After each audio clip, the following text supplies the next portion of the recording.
All right, whoop. Hopefully, you never know if I got the GoPro at the right angle or not. So, g'day, hi, and welcome. So, if you're seeing the top of my eyeball, I'm sorry about that. Got Binky, my K-bar here. This is, I think this one has the model on it.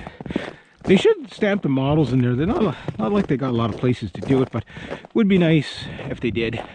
So I got my baits here. Not seeing any new tracks. I scared a doe yesterday. I want to talk about bush knives. Bush knives. I like when we talk about bush knives, right? So I'm out here in the bush. If you were in Ontario, you'd call it the forest. If you're a city slicker, you would call it the woods. Yeah, you know what I mean? But I see all these YouTube channels where they do knife reviews, and they're always ridiculous. Now, I understand why they're ridiculous, but in context of, would you do that if you had to survive with one knife? Like, let's say you were lost in the bush, would you be batoning this thing? No, you wouldn't. Would you be collecting firewood with this thing? Some, but most stuff. It is the trick to a knife, a good bush knife, is not what you use it on. It's deciding when to use it. It's like, there's some people who think you need a knife to build a fire. You don't need a knife to build a fire. You can break all that stuff off by hand. If you were relying on this knife, let's say you're up at a bush camp, you weren't even lost. It's just, okay, I'm gonna be gone for 2 weeks up at a bush camp. I don't have a sharpening stone with me. I gotta make this blade last. Well, and you don't have an axe, you don't have this, you just had this. Well, okay, when you do your spruce boughs, yeah, you'll probably use it for that. You know, chucking down your spruce boughs, how I do them. You'd probably do it for that. To start a fire, you wouldn't use this hardly at all. Maybe shave off a few little things, whatever. You would preserve the blade as much as possible. In other words, if you could do it, if you would only use the blade when you have no other choice but to use the blade. Where you got these bushcraft guys, I mean, you want to use it like, okay, I'm going to make a chair with it, I'm going to make a shelter with it, and that's fine. I mean, it's, you know, learning the skill is fine. I have no problem with that. But in context, like, you would do that as a bonus if you had a way to sharpen the knife constantly. If you had another knife, you know, you'd probably have like 3 or 4 knives with you anyway. But like, we're going with the idea that for some reason you can only have one. So building shelters, okay, they're gonna cut down trees that big to make a shelter, when something like that would be fine, and you could probably break that by hand, maybe a couple of chops just to get it started, and then break the rest off by hand. In fact, you'd probably even be better off with even smaller stuff like that, where even something this big would be fine for a shelter.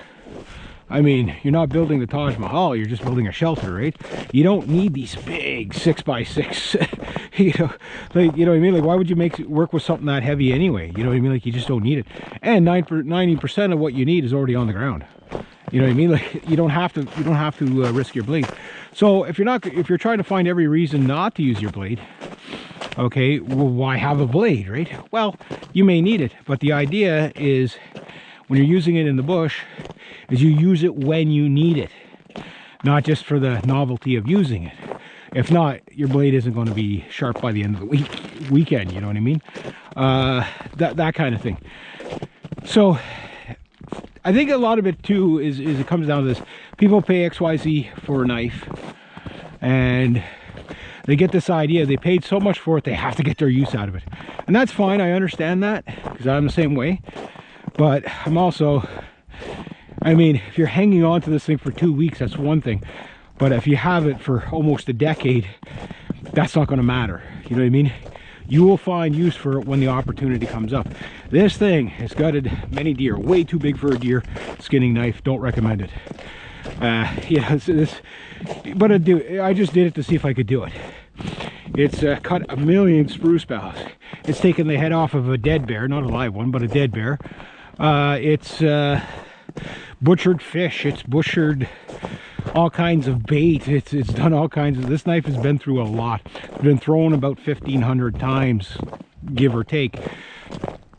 You know, I've used it as a tool. I've you know, all kinds of bushcraft stuff that I've done with it, and it's still holding up. Now mind you, most of the abuse was when I first got it, throwing it and stuff like that, seeing what it'd take before I'd break it. But then I got so affectionately, my goal was to see what this knife would take, and then I'd buy another one, which I ended up buying 2 other K-bars. I bought the one without the serrades, and that's the one I just stare at because it's pretty.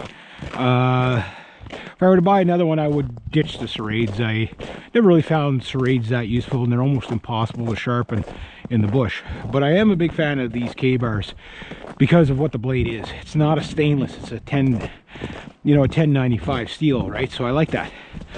So there's probably going to be a partridge. Past couple of days he's been over there. It's a bit icy around here. It's going to be freaking terrifyingly dangerous on the dam today. Better make sure I take my snare off. End up snaring myself if I fall. But the point is that you don't have to be brutal with your knife to get the use out of it. Now I understand people that they don't get out as much. Like I get out every day because this is my job now. Like this is a tool in my job. If I just bought this, I could write it off in my taxes as a trapper, right? Now mind you, I'll make that another video, but there's a limit to what you can write off. You know, it goes based on your income, and at a certain, I think 30 grand, you have to register as a business if you're lucky enough to make 30 grand. I mean that's a debt I'm willing to pay, because it's like if I'm making 30 grand, I'm doing good. It would take a lot to make 30 grand at this setup the way I am. You'd have to have a much better setup to be able to do that. Not that it's impossible, but probable, right? So anyway, that's my take on bush knives, is that, you know, you just use them when you need to use them. You don't have to kill them. You really are trying to preserve the sharpness of the blade. Now for me, it doesn't matter. I sharpen this thing up, you know, a couple of little swipes with the stone and it's sharp again. It's a good blade. It's a good blade. I like that kind of simplicity with it. And yeah, so yeah, when you're buying your knife, whichever one you buy, don't worry about not using it enough and stuff like that. Just go out and when you need it, use it, but don't abuse it if you don't have to. Because again, if you had to rely on it, you know what I mean, you're not going to be batoning it and doing all that silly stuff. There's almost no, unless it's life or death and you have to break out of a Viet Cong prison camp, there's really no reason to be batoning a knife, you know what I mean? And I don't think you have to worry about that, you know what I mean?